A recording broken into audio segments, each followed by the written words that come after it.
Welcome. It's indisputable. I'm your host, Rashad. Richey, good to be with you. We have a lot on the agenda today, breaking down news of the day.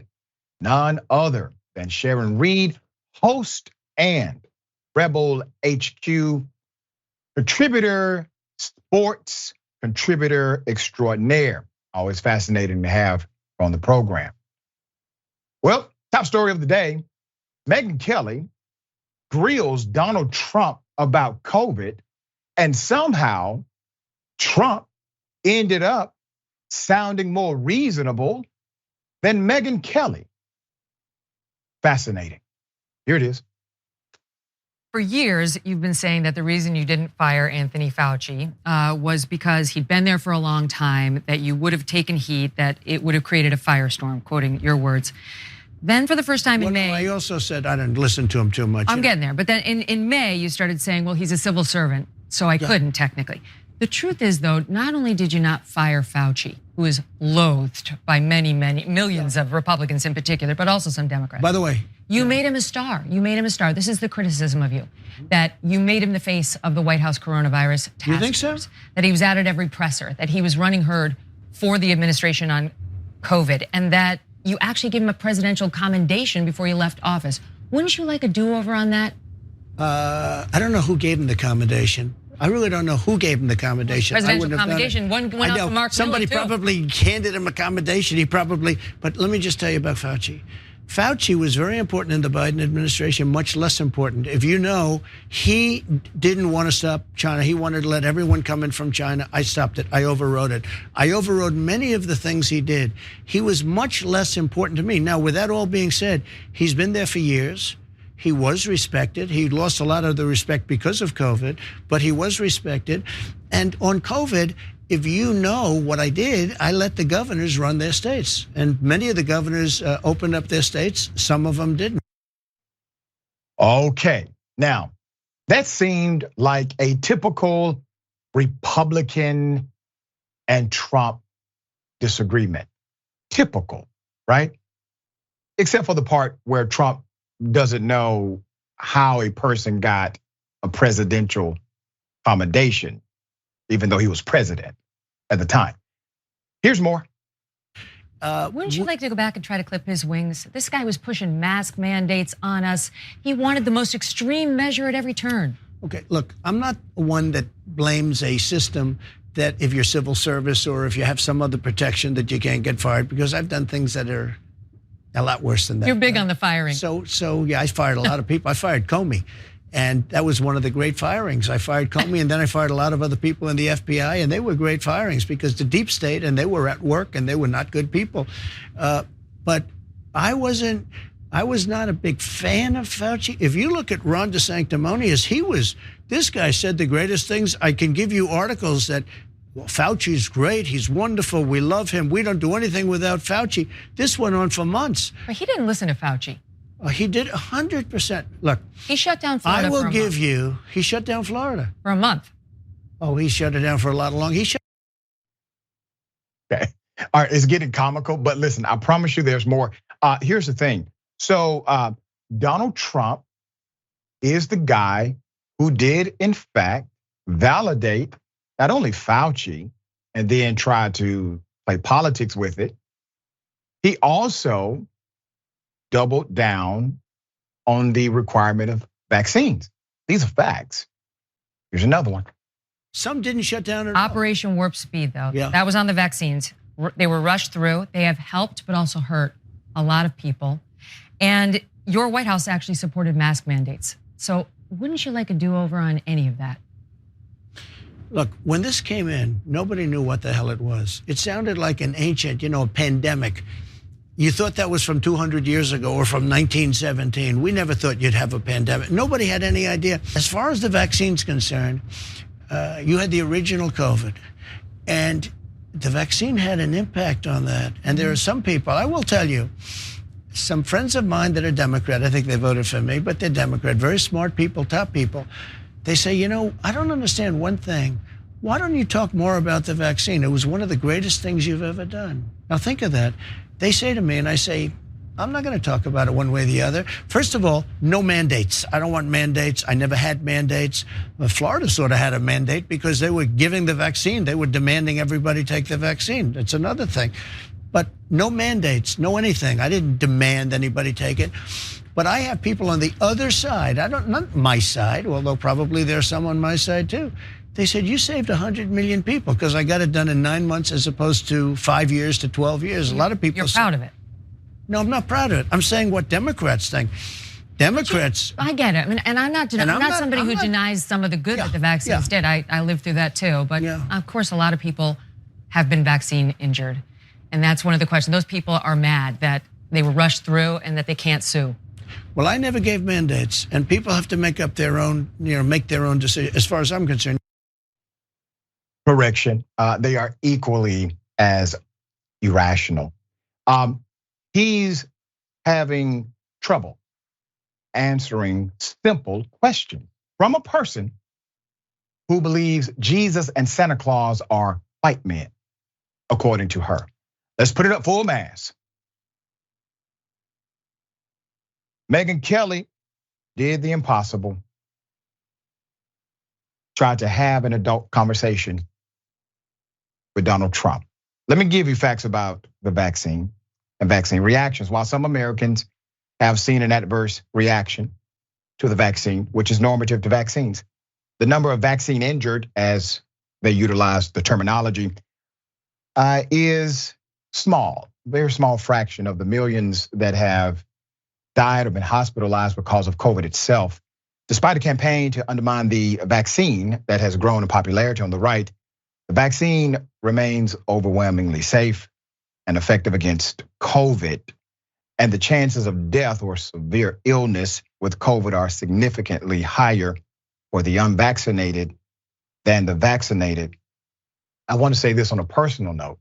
I sit on the board of directors for a major hospital. I look at those numbers on a regular basis. Individuals who have the vaccine, they don't die. They live. Virtually what the numbers are now. Those who do die from COVID, for the most part, 8.3 out of 10 will not have a vaccination at all. That's called science. Just looking at the facts as they are. All right, Sharon, thoughts here. First, Dr. Richey, respectfully, I have to ask you not to play any more of his answers there because I'm so confused. He's impossible at this point, no matter who you are, whether it's Santa Claus is white interviewing him or somebody else. It is just outlandish. I also think that I have to wonder sometimes if Megyn Kelly really is this radicalized or if it's a result of her being scorned with her termination and ridicule from others. But I don't know that it's even worth interviewing Donald Trump anymore because he doesn't seem to pay any consequence for these bumbling answers that are all over the place and swing left to right on the pendulum. I'm so confused. Please, Dr. Richey, is there more? I need to come with a warning. No, that's it. And we will do that in the future, Sharon. We'll go ahead and put the warning sign up. Thank you so much. Warning, dumbass answers coming. Yeah, that would be helpful. That's how we'll do it. All right.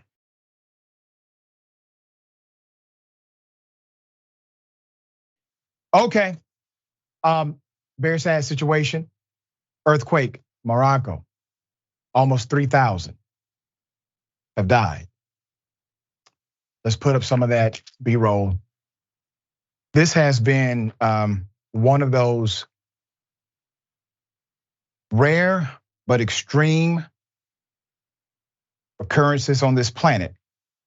So right now, at least, which means the number is higher, at least 2,901 dead. Let's put up the picture full math. You have well over 5,000 who have been injured. The United Nations estimates that roughly 300,000 people have been adversely affected by the earthquake in Morocco. A powerful 6.8 magnitude earthquake struck the region, unaccustomed and ill-prepared for such a jolt. On Monday, the death toll rose again. That's according to the Ministry of Interior. We have rescue teams from Spain, Britain, and other places. Remote villages, well, they were hit the hardest. The worst of the destruction is in the scenic High Atlas Mountains, where dirt roads and they snake into these snow-capped peaks. Many of those passes have been blocked by rock slides, making it impossible to reach individuals who may be trapped. Some of them are trapped in their very homes. Here's more of that. The level of destruction is absolute. Struggling to find the right word to describe what he was saying. Not a single house has stayed upright, not one. We're going to start our search with dogs and see whether we can find anyone alive. People are sleeping anywhere for safety and shelter. At Ron Point de la Palmera, the main traffic circle at the entrance of the city, hundreds of people were sleeping on the sidewalks, sleeping in the grass along the road. The rows of people sleeping stretched the length of the boulevard driving into the city. After many in the region spent 2 nights outside, the Royal Moroccan Armed Forces are preparing to build tents to help provide temporary shelter for those who have been adversely affected by the earthquake. Most of the dead were buried under the rubble or collapsed buildings, the government said. International aid groups warned that Morocco faces a huge challenge in supplying help to the estimated 300,000 affected people and in rebuilding destroyed communities. The International Federation of Red Cross and Red Crescent Society suggested that the death toll could be much higher, with at least 10,000 feared to be missing. Volunteer efforts, you got Morocco's young are powering the country's very desperate relief effort right now. There's a youth center working in conjunction with volunteers. It's just not enough. Just not enough. The destruction is so extreme. The death toll is truly unknown. The numbers they keep coming up with are almost trajectory numbers rather than real numbers. How is the world responding? Fragmented. It's a fragmented response. It's not just fragmented in coordination. It's fragmented in care, concern, heart, compassion. We are literally on this planet together. We think somehow distance separates us, but it does not. We were meant to work as a collective, to help each other, to be there, regardless of our, let's just say, socioeconomic background or what country we've come from. I fear that we have become more divisive, less concerned, and more tribal in the way we look at the society around us. If you are a person of faith, I covet your prayers for the people of Morocco. If you're not, send them positive vibes. At some point, we have to coordinate a better international response because they are going to need significant care to rebuild. Sharon, thoughts? It's horrific. It's a race against time in Morocco right now, and it seems even the offers of aid, as you mentioned, Dr. Richey, it's not enough. It seems as if it's this kind of check the box to whom it may concern, and maybe we'll send something down the line. There is no down the line. There are centuries old sites destroyed. Mass funerals will need to be had, and when you look at the pictures, it is just stunning how anyone can say, well, I don't see it out of my window, so it's heartbreaking. Very much so. We will bring you updates as the story develops and more information comes.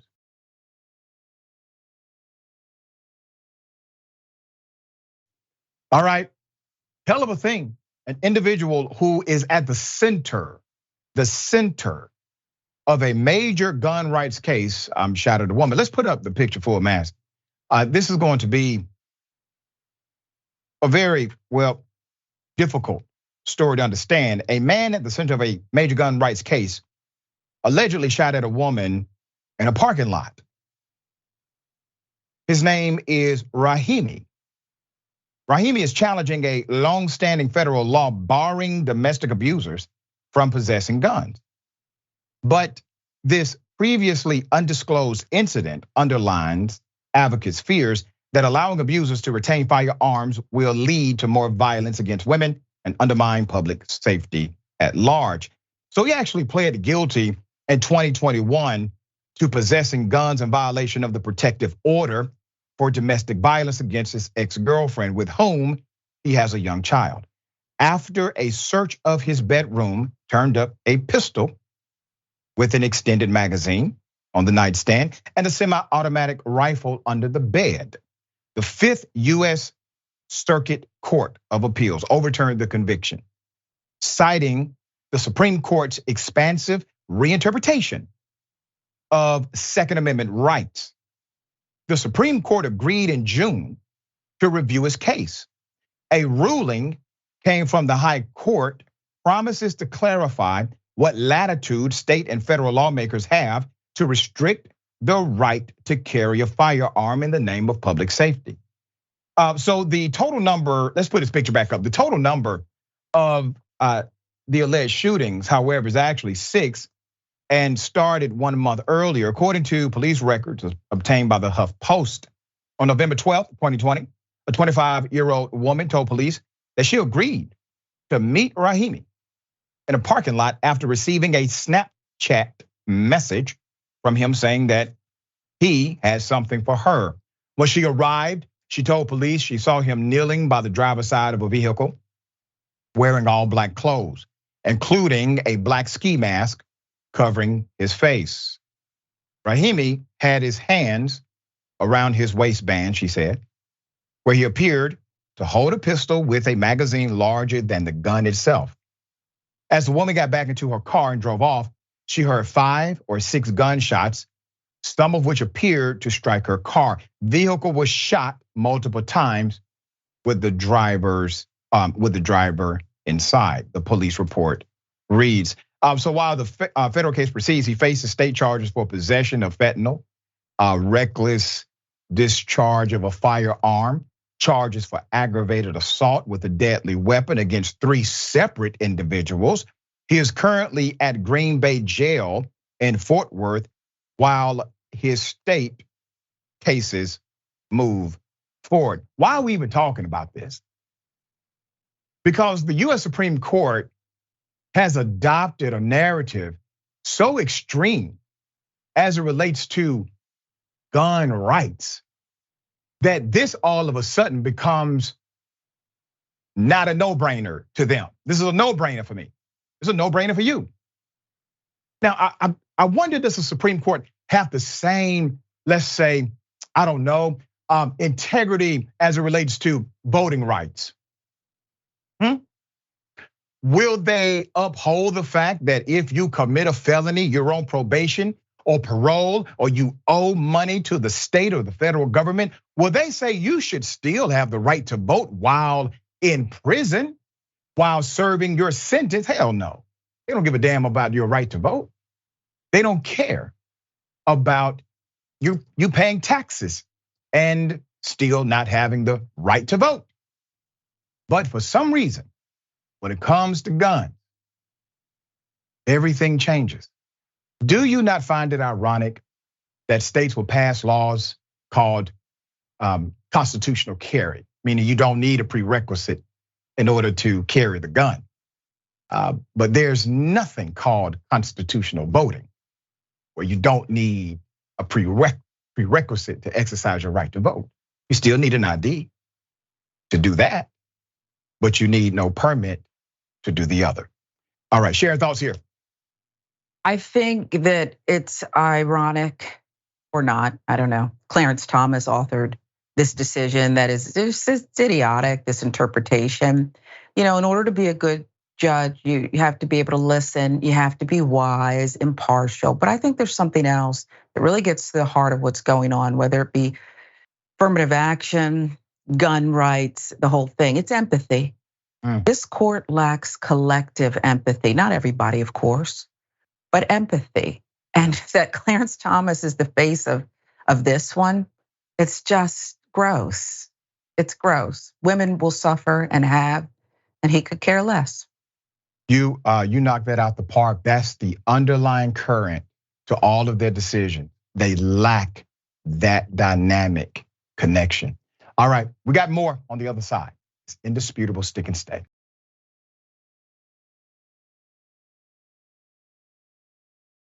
All right, welcome back. We have a lot of show left. Let me read some of these comments. Before I do so, let me highlight. All right, yeah, we got the vote. We have that vote graphic. So we're nominated for a bunch of stuff. We broke all the records with our nominations for Atlanta Magazine. So you can vote, very simple to do.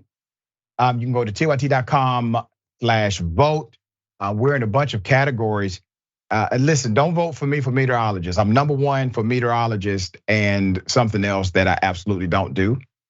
I think a lot of people wanted to be funny, and I appreciate you all doing so. It was great. It's funny. But whoever actually does the weather should win that. All right.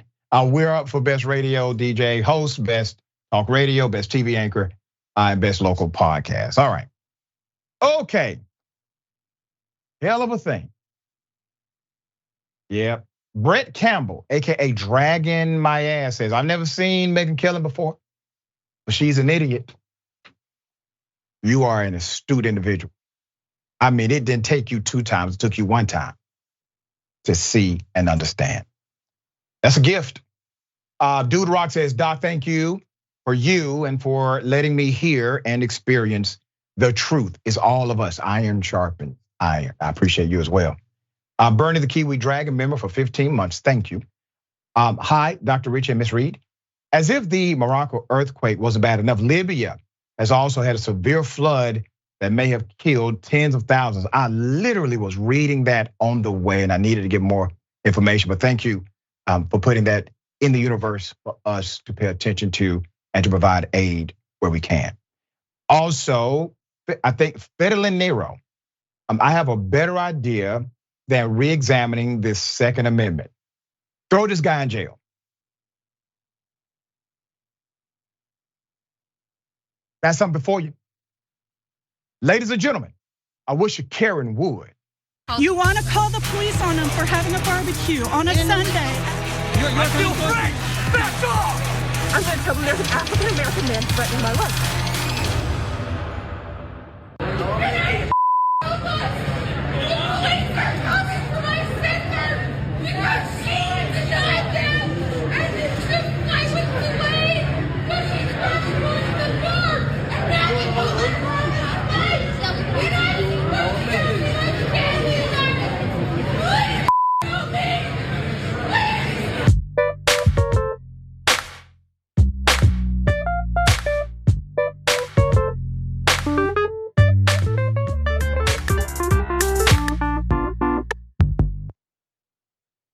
We have a code 98, Karen on the loose. Put up the picture full mass.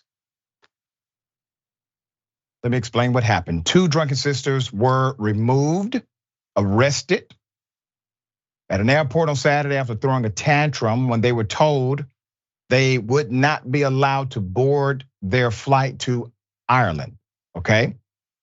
She charged toward the gate attendants and demanded the pair be let on the flight right now. After realizing the crew wasn't going to relent, the woman turned to the crowd of airport travelers for help.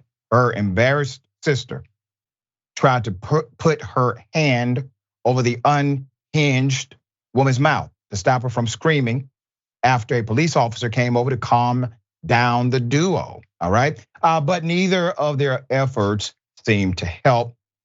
Then you have this picture. The blonde woman identified herself as a lawyer and reportedly initially warned the cops that there will be consequences for not allowing them on their flight, but ultimately decided it would be best to just leave the airport.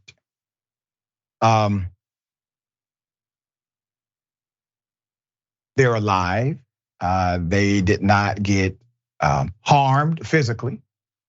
And naturally, they could actually have felonies right now, but they just left. Good for them. Ironic, isn't it? All right, Sharon, I feel as if when Karens are not held accountable, it simply enhances universal Karenicity.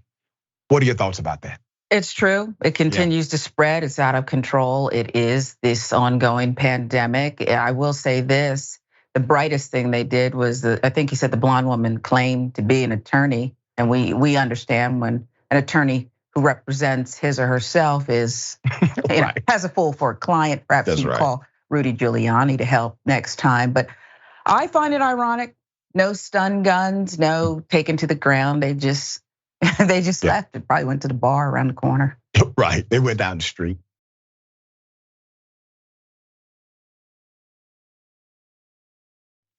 All right, this has got to stop. Let's go to the video. What? Hold on, I'm about to record you because if something happened to me, they gonna have you on camera. That's right. Somebody come get their family member. That's right. Following me. That's right. Yep. Bye. That's right. You're not getting in my car. Look. You tripping. You tripping. Nope. You're not getting in my car. Camera. Look, wait. I unlocked wait. my door, but you rushed to my passenger. You're not getting in my car. Put Sorry. me on camera first. Yep, Hey, you look, are on camera. Hey, look, she can't trust the most No. trustworthy. I already Nobody, told you I'm man. not single, so I don't know why you nobody. following me. Look, I even help. I don't care. So you following me around my car. I'm trying to get in. He ran straight to the passenger side. Can you get away from my door so I can get in my car though? I don't even know you. And then it actually escalates. Here it is. Hey, delete that camera. I'll grab that phone from you and break it. And then you know what? All these witnesses out here. About them. Look. Delete that on camera, please. Well, can you get away from my car? Yeah, but delete that recording. I'll delete it as soon as I see you start walking that way. Because for my safety, you just followed me around this store, and then you following me to my car. So actually, I'm gonna go back to the store because you're out of line right now. Let's walk back to the store. And you're not gonna. You can delete the camera. First of all, Delete that. you're gonna get away from me. Yes. Get away from me. I'm waiting for you to delete that. You're not about to make no money off of me, cuz. Ain't nobody making no money. First of all, do it look like I need to make some money off you? Yes. No, I don't. Look like you need to make some money off of me. No, it's not. That's why you. Want to help me? Man, hold on. Delete that. Yeah, cuz. Can y'all call? No more. I don't. Call 911. This guy just followed me around the store. Put up a picture full mass. This is disturbing. According to the poster truecrime_911, the woman was in a store in Phoenix, Arizona, when a man began following her around the store. When she left, he followed her and went as far as even trying to get into the passenger side of her car. She ended up heading back to the store, and someone had to call 911. The video was posted last month. Keep that picture up. Madam, I cannot imagine what was going on inside of your mind when this person decided to follow you. I imagine it had to be a scary situation, but I commend you for your courage and your brilliance in recording him immediately. To the feckless coward in this screenshot, This person owes you nothing. Whatever courtesy you may have extended earlier does not give you right of ownership. That's called slavery, sir. Now you should be ashamed of yourself. The reason why I'm highlighting this video is because I find your actions to be so disturbing. I want people to see who did it. Sharon, thoughts? I do too. As a woman who's perhaps been in a situation linked in some way to this, not to that extreme, thank goodness, and with my child as well, it's extremely disturbing. It's criminal, it's predatory, it's scary. And yes, a brilliant decision to, whether she was recording or not, to make sure, he knew this is what I'm doing here. It's just horrific. She mentioned other people, Dr. Richey, who were witnesses around. I couldn't tell by the video. I don't know if you and your team can, but that would be my only other concern. When you see a young woman like this, I can't imagine not joining in numbers to help protect her. That's right. And we are extending an opportunity. If the young lady would like to contact Indisputable, there's an open opportunity to do so. All right, I'm glad that you're safe. We got more on the other side. Indisputable, stick and stay.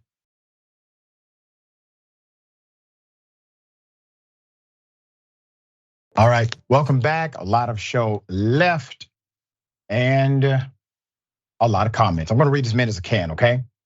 Cray Cray Souffle. So glad they didn't get on the plane. I can't imagine what 10 plus hours and 30,000 at 30,000 feet would have been like. Yep. Colin Hutton, thank you for that. Sharon, I don't know if anybody told you this, but you have the perfect voice for radio and TV broadcasting. I completely agree. Your great cadence matches your insight. Most of all, I believe it resonates with people.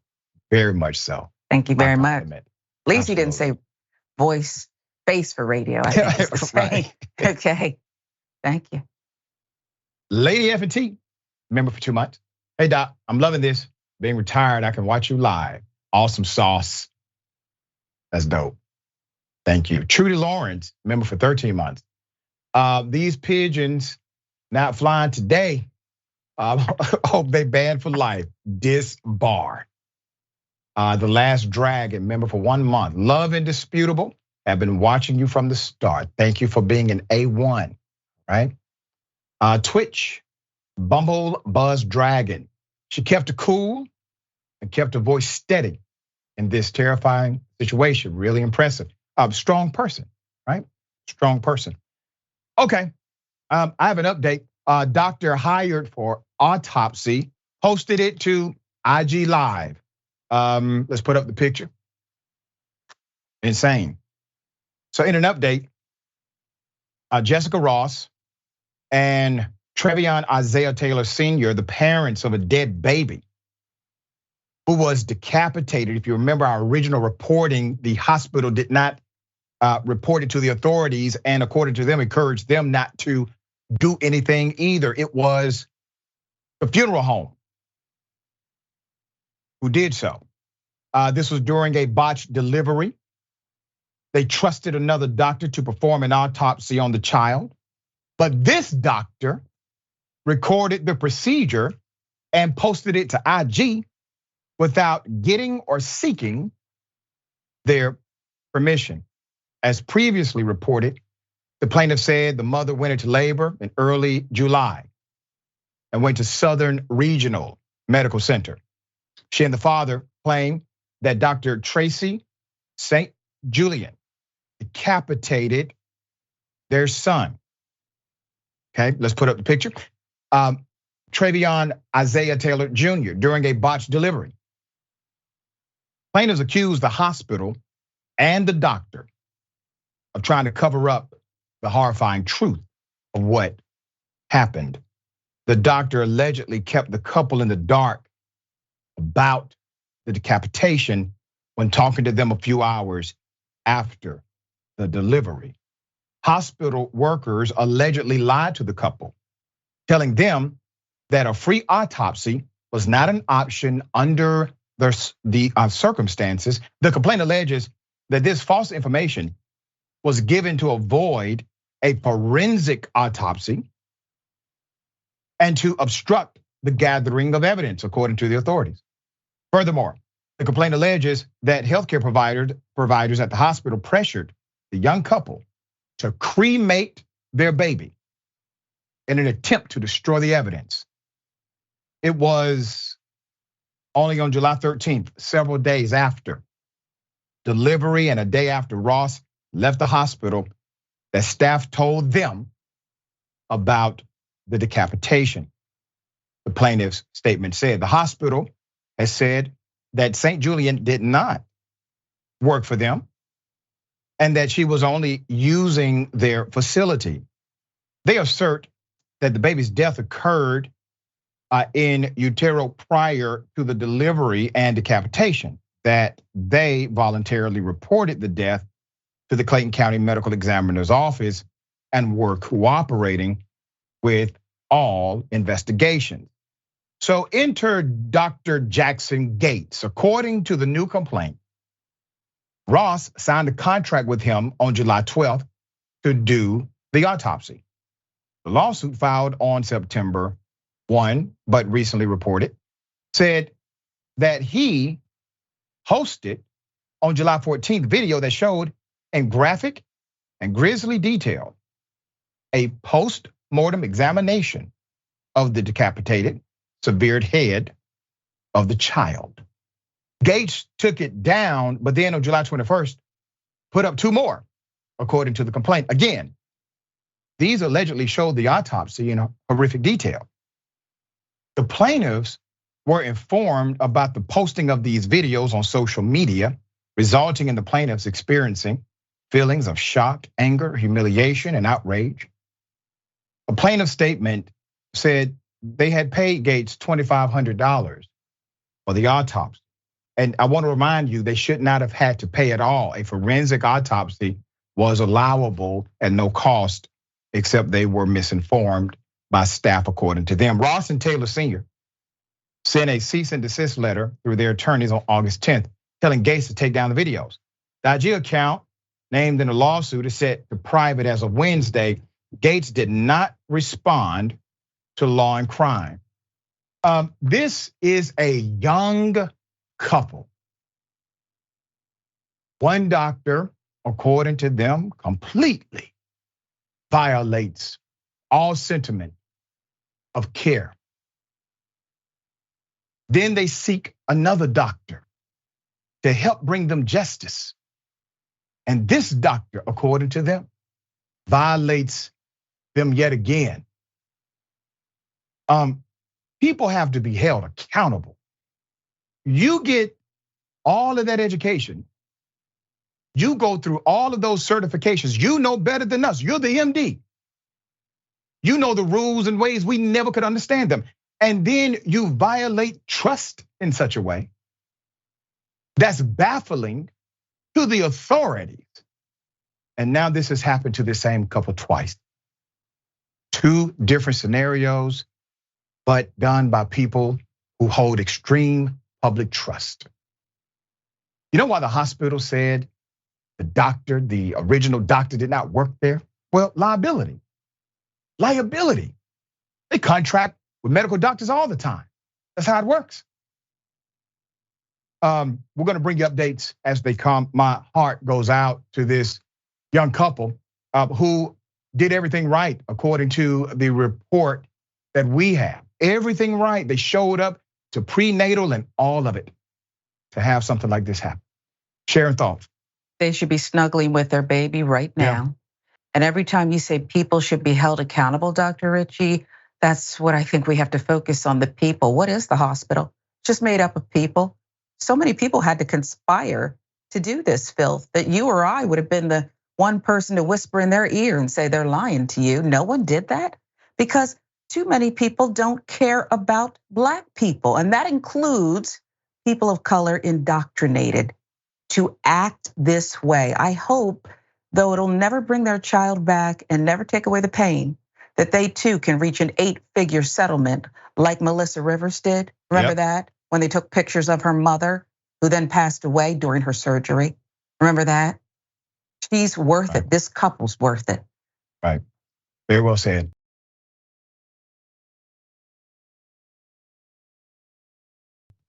All right. Remember a story we brought you? We even interviewed their victims. 2 black males were physically assaulted, kidnapped, sexually abused, haunted. They had racial slurs hurled at them for hours by police officers, by cops. But those cops are now in jail. Significant history, violence was part of their life. Let's go to it. Hard to stand right here, knowing what happened right here. Justice is what it all boiled down to. I'm just like them, whether they in uniform or not. For 6 months, Eddie Parker has been living in a house of horrors where he says he was brutally beaten by deputies sworn to protect this rural Mississippi community. I crawled here to this spot, and they started beating me here and tasing me. As you can see, blood spots and all. And my blood spots there. On January 24th, Parker and his friend Michael Jenkins say that 6 white Rankin County deputies entered the home and tortured them for nearly 2 hours. A heavily redacted incident report says deputies were investigating, quote, reports of narcotic activity at the house. They said they saw a gun, though there was no proof either man had a weapon. In a federal civil rights lawsuit, the men alleged deputies entered without a warrant, handcuffed them, and subjected them to nearly 2 hours of torture and racist abuse. Jenkins was shot in the mouth during the incident, and Mary Jenkins, Michael's mother, says her son will never be the same. I prayed with him, and I asked Michael, I said, if there's any life in you, Michael, if there's anything in you, please squeeze my hand, please let me know you're still in this body. And he did. Jenkins' injuries make it difficult for him to speak. It hurt. I'm embarrassed. Has anyone from the department ever reached out to you and apologized? Have they ever asked for anything at all? No. The 2 men are suing a half a dozen Rankin County Sheriff's deputies, 3 named and 3 only identified as John Does. Rankin County Sheriff Brian Bailey was also named in the suit, and he said earlier this month deputies involved in the incident were no longer with the department, although he did not confirm the number of deputies or their names. We interviewed both of the victims. It was a difficult interview. Attorney Shabazz is providing advocacy for them. Put up the picture of 2 of these extremists known as the Goon Squad, Hunter Elward and Christian Dedman. They are 2 former Rankin County Sheriff's Office deputies tied to the Goon Squad scandal. That's what they call themselves. That's called a gang, ladies and gentlemen. Okay, they were a gang. They were connected to the fatal police uses of force against black men in the Mississippi County years before the unlawful home raid in which 2 black men were brutalized this year. There was a lawsuit filed in 2021 that reveals that those 2 cops were present when police officers shot and killed a man named Pierre Woods in 2019. According to the report, cops responded to a call about shots fired at the home where Woods was inside. Let's put him up. Authorities said Woods fired at them from inside during a standoff that lasted more than an hour until police threw tear gas into the home. Although Woods had a pistol in one of his hands, both his hands were extended above his head as he approached the front door. Lawyers for the women wrote in court documents, once he reached the front door of his home, Woods immediately threw the pistol to the ground, and it landed in the area where Deputy Hunter Elward and Deputy Zach Acey were positioned. The officers are said to have started shooting without warning Woods at all. Put him up. Mr. Woods' brother said that he believes the officers engaged in excessive force when his brother was shot.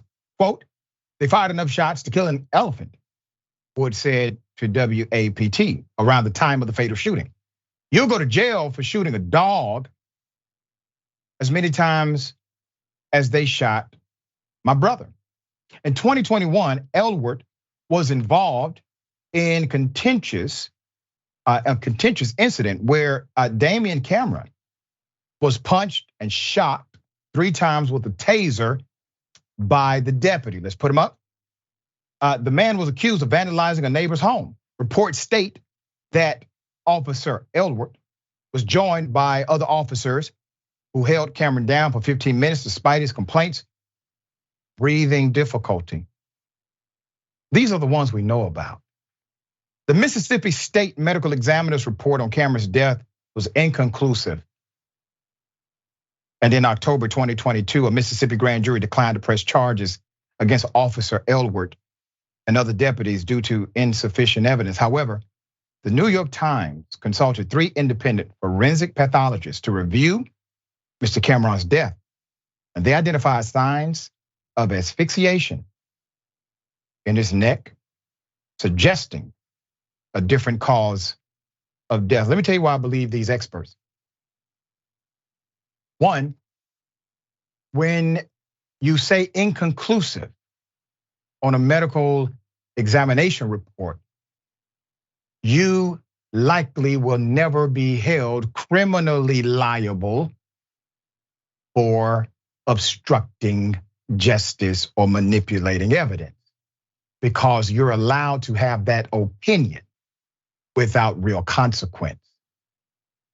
While the 2 deputies were never held responsible for using force in their previous cases, Dedman and Elwood have pleaded guilty in their current case and are awaiting sentencing. Once again, the system, right? Remember the sheriff who claimed, they're no longer with the department. He backed the play initially. When we first reported on that story, he backed the play of these cops. They were so egregious, they literally had a cop who was not even in their jurisdiction partake in this madness. They call themselves the Goon Squad. What are they really? They are a rebranded permeation of the KKK. Because according to the black men who were assaulted and damn near died, these cops were saying things like, "Do you date white women?" And he was sexually assaulting them, making them take showers together. How sick and depraved are these individuals? These individuals, according to the men we interviewed, were well known in the community. They knew them as a gang, not as the police. They referred to them as the Goon Squad. They knew these cops by name and reputation because the sheriff and every other authority allowed this. So while they may act as if they don't know how these cops became so corrupt, please understand the reality of the system that made them. Sharon, thoughts here? Yeah, and they all know him, including Dr. Stacey Turner, that coroner that you were speaking of, Dr. Richey. They all knew, the one who said Damian Cameron's case was undetermined, okay? People need to be clear on just how closely police, prosecutors, coroners, the chief medical examiner work together to fraudulently hold no one accountable when they kill Black people. Yep. It's just a fact. And something needs to be done about this. Special prosecutor, you know the law. Can we take Hunter Biden, special prosecutor, and move that person over to kind of deal with some of these cases? Yeah, there you go. All right, we will bring updates as they come. We got more on the other side, News and Talk. That's my radio show. We got more on the other side, indisputable. They can stay.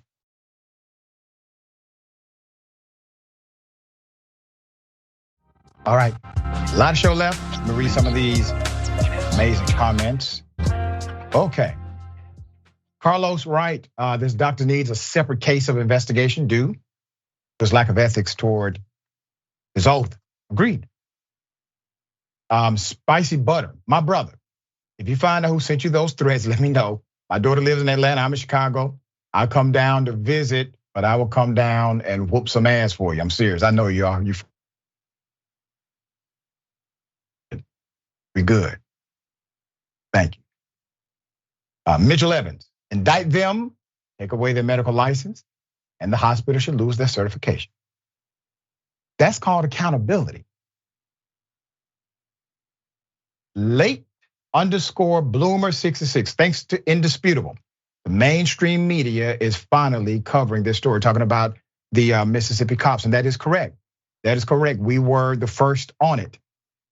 Ghost Dog TV, if the cop is not from their jurisdiction, then they're organizing in secret societies. This is what RICO was invented for. You are right, they are definitely well outside of the scope of normative law enforcement or sanctioned joint operations. They're just freestyling it and allowed to do so, all right? All of them, I'm talking about the sheriff and everybody, should be indicted under the RICO Act. Completely concur. All right, this is an update. Remember the white male teenager who tried to kill the black male teenager, yelling racial slurs in the process of trying to drown them? Remember that? Put up the picture full mass. We got an update. Here's your update. That teen tried to drown a black kid, okay? 14-year-old John Sharon, who allegedly tried to drown a black 15-year-old who could not swim in a Cape Cod pond in Chatham, Massachusetts in July, has been released on bond. The teen was released to his father's custody on September 11th. His release is contingent on him staying away from the witnesses in the case. All the witnesses, by the way, are minors, okay? All the witnesses are minors. Wearing a GPS monitor and attending probation. So I'm gonna remind you of the incident. According to the Cape and Islands DA office, this 14-year-old and another white friend met the victim at the pond to go swimming. The victim reportedly said that he could not swim and wore a life jacket, wade in the water before the would-be killer, who was unsuccessful, dunked him several times under the water, as the other friend laughed and called the black teen George Floyd. The teens also called the victim boy and the N-word. Let me show you the water, the body of water we're talking about. The assault persisted. The 14-year-old began to swim beneath the black youth, attempting to seize his feet and submerge him again. The prosecution asserts that the bullying ceased when the victim cried out for assistance from the shoreline, prompting a bystander to have to leap into the water, rescue him, and bring him ashore, stopping him from being murdered. The teen was indicted by a grand jury on attempted murder and assault with a deadly weapon charge. I want to remind everyone that the DA in this case actually released the name of the minor and said, not only was he going to release it, he was going to make sure that the entire trial and prosecution process was transparent. And this individual is going to be prosecuted as a youthful offender. Now, some people got confused about that. A youthful offender is not a juvenile defendant. It's a little more than a juvenile, all right? So some jurisdictions make that distinction of youthful defender. So if you're between 18 to 25, you can be a youthful defender. But youthful defender does not allow for the same protections as being prosecuted through a juvenile prosecution. So that is why the DA was able to make public the teen. It's kind of like when black children are prosecuted as adults, okay? Same kind of legal doctrine, almost. Put up the attorney. The attorney is saying, oh, it was just horseplay. Things just got a little bit, out of hand. So this is the attorney of the teenager charged with attempted murder. Kevin Reddington claimed his client had no intent to hurt his dear friend. This young man had no intent to murder his friend, he said. It was just a stupid act that was carried way too far. So he has called the incident horseplaying. It is interesting because I guarantee you, if the scenario was the other way around, two black kids lure a white child who cannot swim to a body of water, okay? It's evident that child cannot swim, wearing a life jacket, and says, listen guys, I got this on because I can't swim. And they try to drown him and yell racial slurs while trying to kill him. And they don't stop until somebody else jumps into the water. Now, I want you to think about this because it hasn't been highlighted in these stories. The prosecution has told us they cannot release the witness list because all of them are minors, which means whoever saved this kid is likely a minor, another child. They clearly knew what was happening. They clearly saw what was going on. You don't think the black child was interviewed? You don't think the question was posed? Listen, do you think this was horse playing or were they trying to kill you? Which one was happening? You were the one in the middle of it. What happened? This is obviously an affirmative defense, and contrary to the evidence at least presented so far, I'm applauding this DA for prosecuting the case as is. But where do kids learn this behavior? George Floyd? That comes from your dinner table with your parents, spewing their hatred and projecting it upon the child. You know, it is interesting that a parent can be arrested for a child's truancy, breaking curfew. They can get cited for their child breaking a curfew order, but they can't be cited if their child is racist trying to kill another child. Sharon, thoughts here? And which one is more dangerous here? Okay, I too applaud this DA because whomever turned this youth into a very serious accused predator should probably be held to account as well. But right now, let's deal with the case at hand. And I gotta tell you, if anybody who's upset and you hear the story, Ted Bundy would abduct the pets of neighbors and decide their fate and torture them. This is very serious. Horseplay? Very, very scary. Yeah, but we will be able to bring you updates because the DA has promised full transparency.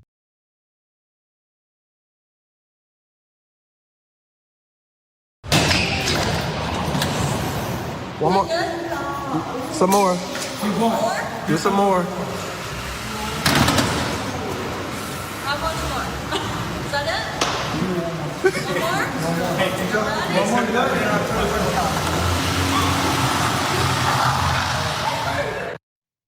I must confess, I was rooting for the Karen in this one. I know. I know. I've had my battles with the boot police here in Atlanta, Georgia. When I found out what the law actually says, because the boot police, they don't have any real authority in Atlanta, and the only crime you can commit is if you destroy their property while trying to get a boot off their car. That's it. It's a destruction of property charge, possibly. It costs roughly $50 to $75 typically to get the boot off of your car. My homeboy from Glenwood Road would do it for $25. No damage whatsoever. Oh, I'm being 100% serious. That's the rule in Atlanta. No damage to the boot, no issue. He even takes a courtesy video of him taking it off so no one can claim you damaged the boot. That's called industrious. All right, David, I don't like the boot police, man. I'm just thinking, where were you, Dr. Richey, and your friends when I was living in Washington, D.C. and was so mad at the parking police and the boot police. And I think I sort of tried that thing with driving off and that didn't work. And then I probably tried hammering the boot myself and that didn't work. And then eventually I was like, all right, I'll just go down to the DMV and pay the fine and get my car back. But I sympathize with everybody's frustration, even the Karens out there. The boot seems so unfair. But folks, take it from me, from somebody with a little bit of experience, just pay the fine or adjudicate the fine or plead not guilty and take it to court. But taking it out on the boot police or whatever, it's doesn't really serve you much good. Yeah, let's put up the screenshot, because literally the Karen is damaging her car more than she's damaging the boot, which is why she was the perfect person to do a standoff with the boot police, because Karen will tear this whole damn thing down before admitting she's wrong.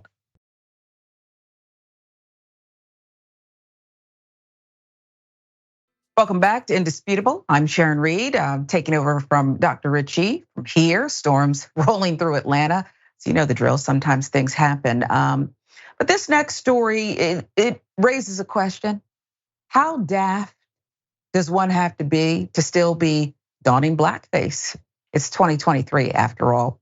But that's exactly what's going on. Polish game show had contestants perform in blackface. Okay, this is a produced show, folks. Polish karaoke show performer is now being slammed for using blackface to imitate Kendrick Lamar. Oh, and he threw in the N-word, saying it full verse for good measure as well. It's a popular program. It's known as Your Face Sounds Familiar Elsewhere, and it features singers giving their renditions of performers in front of a live studio audience.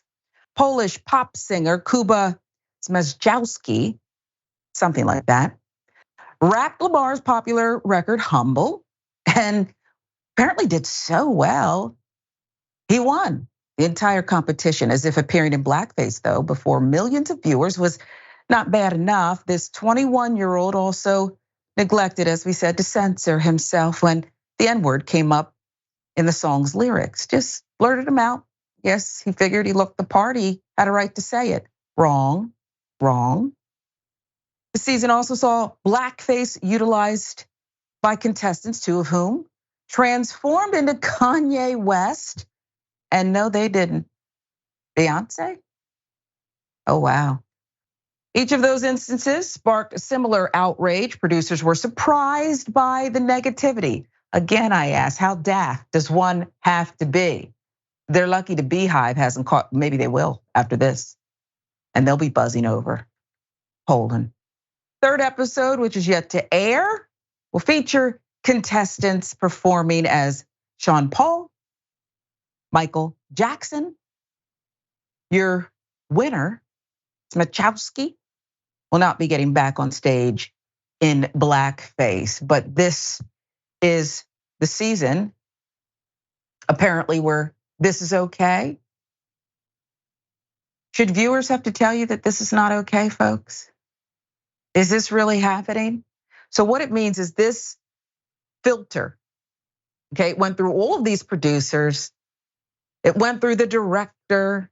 I'm sure they had rehearsals, makeup consultants, you just put on blackface to give the performance that night. I mean, there's rehearsals and costume changes and pictures of Kendrick Lamar. I've been in some of these trailers, okay, just bit parts. And they put up pictures and they want to get the makeup just right. I don't think they did a very good job. I mean, you see it right there. I think we should put it up full mass. Does that look like Kendrick Lamar to you? Really? Was this worthy of the win? So ignorant. Again, so daft. But this is apparently what we're dealing with today. And I can't wait, I'll say it again. These other contestants, one of whom decided, Beyonce, that's what I'll do in blackface. I can't wait till things start buzzing your way, okay, from the Hive, because they'll have your number now thanks to Indisputable. We'll move on. Rudy Giuliani has said he's broke. No, he's selling that apartment worth millions of dollars in New York, but he's out of money. That's what lies and spreading them coast to coast will do, apparently. And so now he's getting help, okay, from some friends who really shouldn't be involved in this if they're a real news organization. But Newsmax is indeed running a legal defense fund for Rudy, okay? Want to raise money for this American. Remember when he was America's mayor and known as a hero by some? Newsmax is running a legal defense fund for Giuliani. recently began running on-air fundraising appeals for the legal defense of this disgraced Trump attorney, Rudy Giuliani. Not only is the network urging viewers to help Giuliani, it appears to be also running his donation website directly and collecting the checks on his behalf. How Newsmax has referred to Giuliani's case. Let's go through that, shall we? The charges are political persecution by a far leftist daughter of a founder of the radical Black Panthers to silence Giuliani's free speech rights. Therefore, if you believe in America, please support America's mayor. Because if viewers don't donate, Newsmax warns you may be next. No, you won't, okay? You won't be next. All you have to do is not go coast to coast spreading lies about the election and putting people, good citizens who just volunteered like Ruby Freeman, in danger. That's really all you have to do. You're not next, okay? You're not next. All you have to do, stop spreading lies. There's more. The website that Newsmax tells viewers to go to, rudyfund.com, redirects to a domain hosted by Newsmax, which indicates that the network will process the actual donations as well. So they're all in on this, folks. This includes physical checks, which are mailed to a P.O. box listed on the Newsmax contact page as a mailing address. So they're actually dedicating staff to this. Who's opening the mail, okay? Who's depositing the checks? I thought there were cutbacks in TV, okay? Maybe they have more money than we know, and they're taking in more dollars for this accused criminal. Support the Rudy Giuliani Legal Defense Fund. Supporters are given the option to donate between $25 and $5,000. Are you really gonna do this? Who's giving to this? I wish we could see the list. $5,000. And how much money have they taken in? Well, the host Rob Schmidt appeared to inaugurate Newsmax's fundraising push on August 31st with an interview with fellow Newsmax host Sebastian Gorka. Schmidt decried the brutal attack on Giuliani as incredibly toxic and unethical. For me, Rudy is one of the few true American heroes left, Gorka claimed, imploring viewers, if you believe in America, please support America's mayor. He's not the mayor anymore. A lot has happened since he paraded through the streets after 9/11 and tried to help hold a city and a nation together. A lot has happened since then. And a lot of hair dye has run down his sideburns, a lot of it. Schmidt then told viewers Fulton County District Attorney Fonnie Willis is trying to, quote, send him, Giuliani, to jail for exercising his First Amendment rights and for being an attorney to the President of the United States. I don't believe he's attorney anymore. The crack team here at Indisputable can correct me, but I don't think Rudy Giuliani is an attorney anymore. I think he's been disciplined, okay? I don't know if he'll ever be able to. He can't even represent himself, can he? Well, maybe he can as a civilian. Why is it so important that viewers donate? Eric Bowling and Giuliani tell us why. This is a pair. I can't think of a better cause, he concluded. I can, Morocco maybe. Can you donate to Morocco instead? Can you redirect the funds there? There's people who need the help. But I'll go on. When Bowling asked why it was important for people to support him, Giuliani replied that, quote, as President Trump pointed out some time ago, you're going to be next. And I was next. And now there are about 80 other people after me. If you are a conservative mindset, the chances of your being prosecuted in Biden's America are enormously high, he added. This is a fight for all of us. Well, that's not true either. It's not a fight for me. I'll fight for a peanut butter and jelly sandwich, not this. Do you know someone who is fighting for this? And 80 people who conspired or perhaps are accused of doing such, that's not so many when you think about how many people are in America. This is absurd. I'd like for the team to please, let's try to get some numbers, if that's not proprietary, to see who's giving and who the top donors were, $5,000. I have no doubt we'll have that information and we'll be able to share it with you. But I can think of a lot of things to spend $25, 25 cents, 2.5 cents on. Rudy Giuliani? Really? And let's keep in mind that his buddy, who he wanted to catch a ride on his coattails to stealing a re-election campaign, his buddy has plenty of money, okay? Because there's a lot of suckers who are giving to Donald Trump and his "you don't have the copyright" mugshot memorabilia. A lot of people are giving to that, but he doesn't seem too keen on sharing any of it, does he? He doesn't seem too keen on it.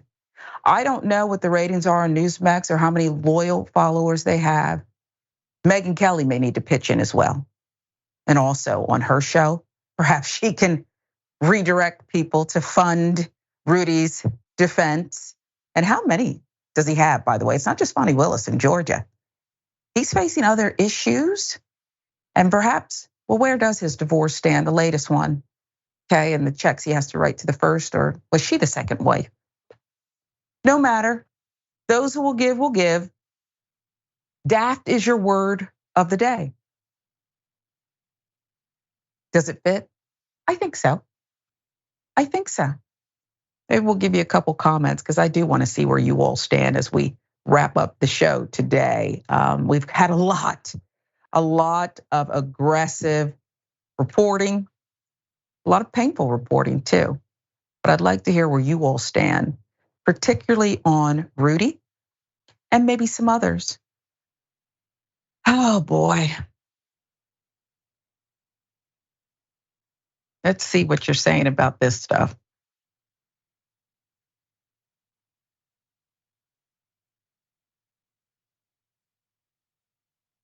By the way, don't forget to pre-order Cenk's book. I keep telling him I'm going to do that. I haven't been able to do it just yet, but it's already climbing the charts. Dr. Richey read it, and his take was interesting on it because these are two great friends who have enormous respect for one another. Dr. Richey read the book, said, hey, I don't agree with everything Cenk said, but I agree with a lot of it. And this was just a beautiful case that he laid out, succinct and made his case. Justice is coming. Okay, TYT friends.